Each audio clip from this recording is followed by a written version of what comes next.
YouTube, let me tell you why scalpers are actually a good thing. Everybody hates this people. They call the people like it's an insult. Oh my god, he's a scalper, he's a scalper. You guys need to get over it. Scalpers are one of the most important roles, not one of the only important roles, just one of the most important roles in any healthy collectible trading card market, right? You got your collectors, you got your players, the most outspoken crowd on the internet, players and collectors. But of course, you also have people like myself who are viewed as more investors into trading card games.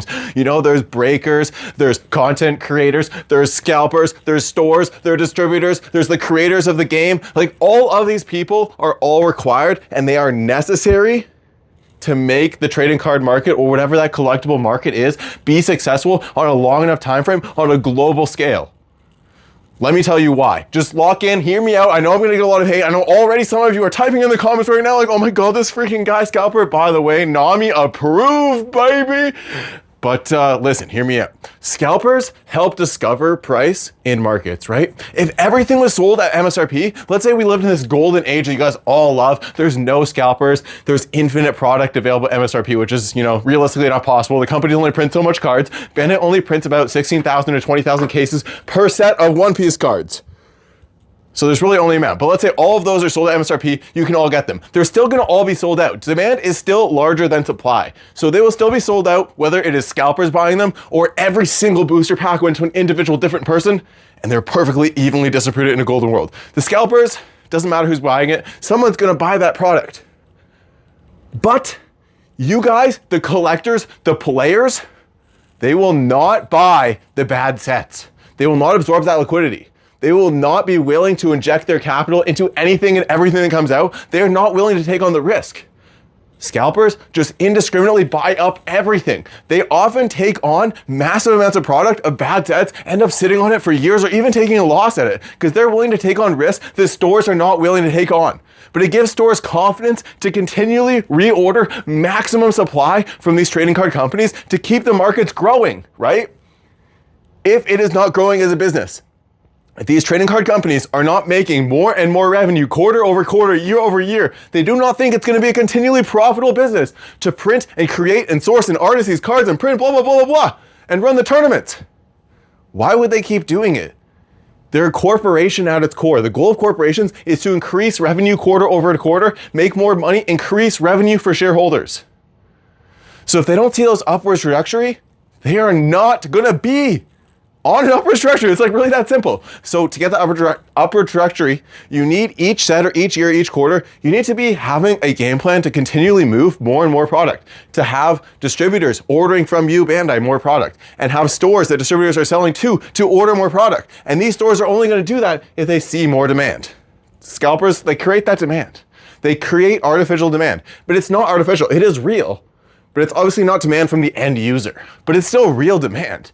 It is demand within the market. Markets don't care where the demand comes from. If demand outweighs supply, price goes up. We are here to make money. If you're on this channel, I hope you're here to make money.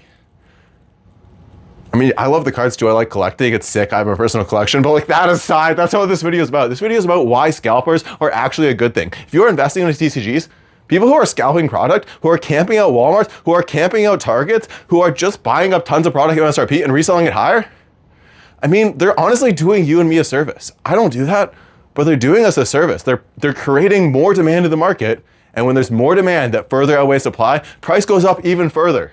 If there's 10 times the demand than there is the supply, price is gonna rocket. Now, of course, scalpers can get burned, right? Like the scalpers who bought a shit ton of OP08, LOL, those guys got ass fucked up the ass. They have been sitting on that thing for years. They had to sit on a bunch of scalped OP08, honestly, for I think like 2 years, 2.5 years, before they could even sell it at break even. So many of them sold at a loss. It was crazy. There's been some juicy ways to exploit scalpers in the days. You know, I'm seeing it in Pokemon, I've seen it in One Piece, you'll see it again, where scalpers buy a bunch of product, think it's gonna be the next hot shit, where they're not really that informed about the actual hobby itself, so they don't understand what's a good set, what's a bad set, etc., why it's gonna be good, why it's gonna be bad. Like I explained to you guys about all sets here, because I really do understand One Piece cards. So sometimes they buy up a bunch of bad sets, and then they get burned, and they take on the risk that stores would otherwise have to take on, right? If these scalpers didn't exist, these stores who are forced to buy X many thousand units from distributors to remain the current tier status so they can order more and more and more and increase the revenue of Bandai and everybody along the way so it looks good for corporate capitalism, is you need that massive demand from scalpers. You need a person who is actually going to come in and buy out Walmart and buy out Target and buy out local game stores of the bad shit, because they're stupid enough to think from past experiences that buying anything sealed Pokemon or buying anything sealed One Piece is a guaranteed moneymaker. And you want to know what? They're sort of right, because scalping works. People who scalp for a living, they make money. They keep doing it. Scalpers keep doing it because it works. Because scalpers make money. They might not make a lot of money. They're probably not making as much money as I am investing. And they're putting in a bunch of work, going to stores, driving around, selling trade, blah, blah, blah. I just buy shit, I sit on it, I make a bunch of money. Like, easy peasy, Chads, let's go, baby. But they're making money. And as long as they're making money, they're gonna keep doing it. Sure, occasionally they'll hit a bad set.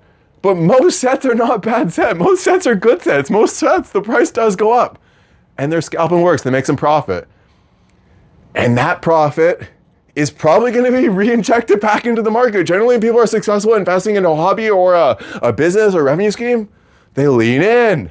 So the next time that scalper who just made $500 buying 10 booster boxes and flipping them for double, he's gonna buy 20 booster boxes, and then 30, then 40, then 50. And before you know, you have this monster in the market who has a crazy amount of capital that's going to invest in every single release of Pokemon, every single release of One Piece, or anything else that he's scalping. And he's gonna continually reinvest this massive growing ball of capital into the hobby in order to make it a bigger ball of money. Like, ultimately, that's what a lot of us are doing, whether you're gonna dress it up saying this way or that way. Oh, I trade, I blah, blah, I invest, I collect, I scalp. Ultimately, most of us, injecting money into this hobby or into this investment with hopes that we can roll that ball of money bigger and pull it back out sometime down the line in the future. That is life, that is investing. No matter how you're doing it, if you are doing it, you are being productive to the hobby. Whether you are vending and creating liquidity so players can get access to the cards they want or collectors can get access to the cards they want. You're so righteous, you're a vendor. That's great, it's awesome that you're a vendor. But why do you think that you're morally superior to anybody else who's essentially at a high enough level doing the same thing as you are, right? They are injecting capital into the hobby with hopes and expectations they'll get more capital back out from the hobby by putting whatever effort they are putting in. Whether that is vending at a show where they're buying inventory at 80% and selling it at 100% to people, or whether it's buying raw graded cards and then grading them. You know, buying gradable cards, grading them, selling them for more. Or whether it's scalping product. All of these people are putting money into shiny cardboard with hopes of getting more money back out. Why does each individual group think they're superior to one another? Why do stores? Why do, graders? Why do collectors? Why do scalpers? Why do you hate each other? You're all doing the same thing with different tools. Like, we're all in the same hobby, doing effectively the same thing at a high enough level, but there's so much animosity and hate between these individual groups, and everybody self-identifies so much as I'm this, I'm that, you're this, you're that. So much hate for I don't even know what reason. You're just killing yourself.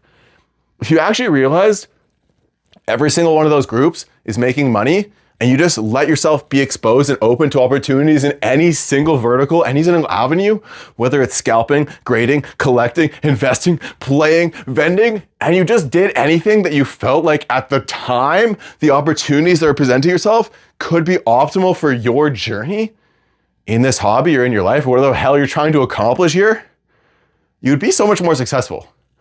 I'm not gonna lie, I have scalped product before, I have invested in product, I've played the game and won cards and sold those cards that I won, I have vented at card shows, I have invested in sealed product, I have invested in singles, I have bought singles and graded them, I have built decks and sold the decks, I have done almost everything there is to do in the trading card game, and I've made money in almost every single one of them, every single vertical. It's honestly so silly that people are hating on scalpers and saying scalpers are the worst, they're the scum of the earth.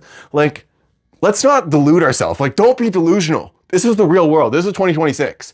Let's say every single person, every single scalper, every single person who did not intend to open the product stopped purchasing the product. So no more people who are not going to open the product to play with the cards or collect the cards purchase any One Piece cards anymore, let's say for the next set, they're still going to be sold out at Walmart and Target and every single game shop. The collectors who are going to rip the cards, like the packs that I'm going to buy to rip and not the packs I'm going to buy to hold sealed, I'm still going to buy those. You guys are just going to buy those. Walmart and Target will still be sold out.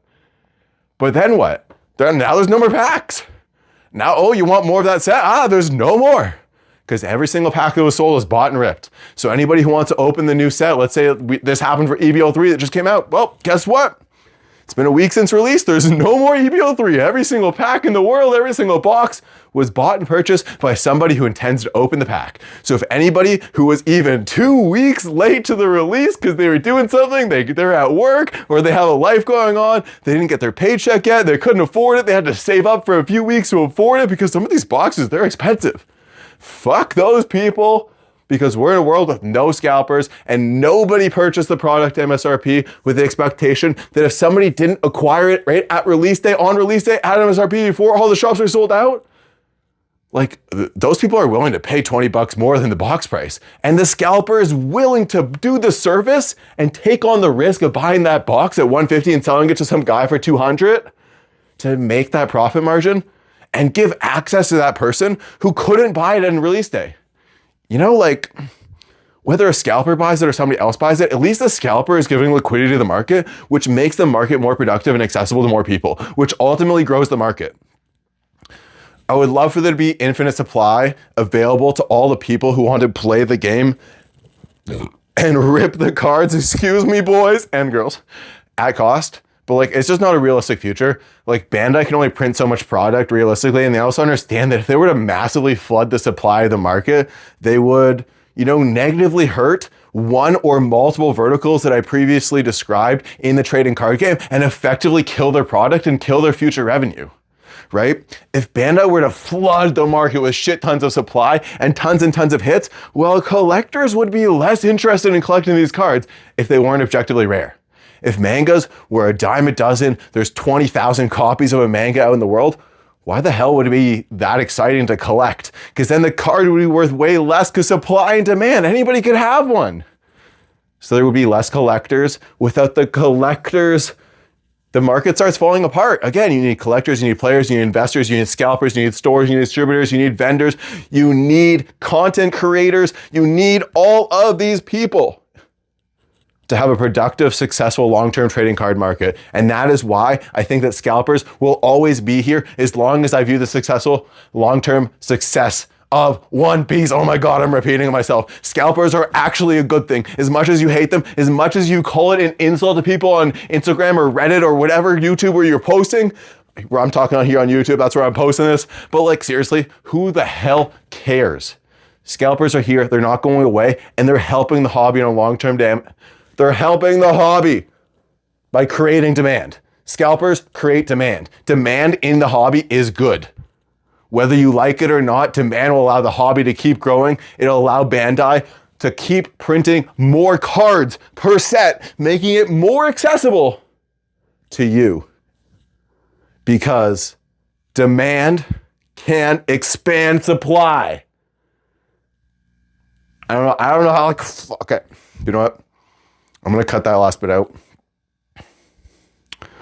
Maybe not. Maybe I'll leave it in. Whatever. It's an unranted big history. I'm probably going to leave it in. Let's just leave it in. Okay, guys. So like, honestly, it's really just that much. Like, if we got more scalpers into the hobby, it would actually be a good thing because those scalpers are going to bring more capital into the hobby that they're investing into the trading card game with the expectation of reselling it for more later.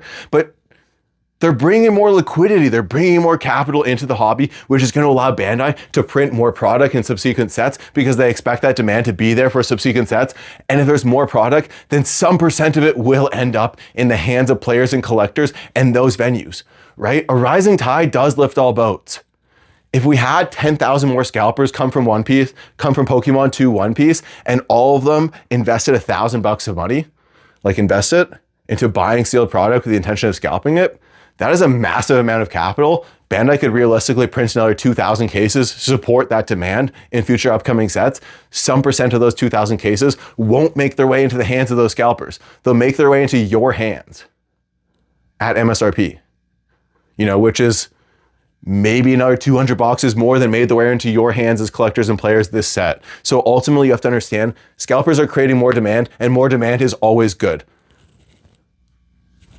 Antisocial Scalper Club, baby. Nami approved. All right.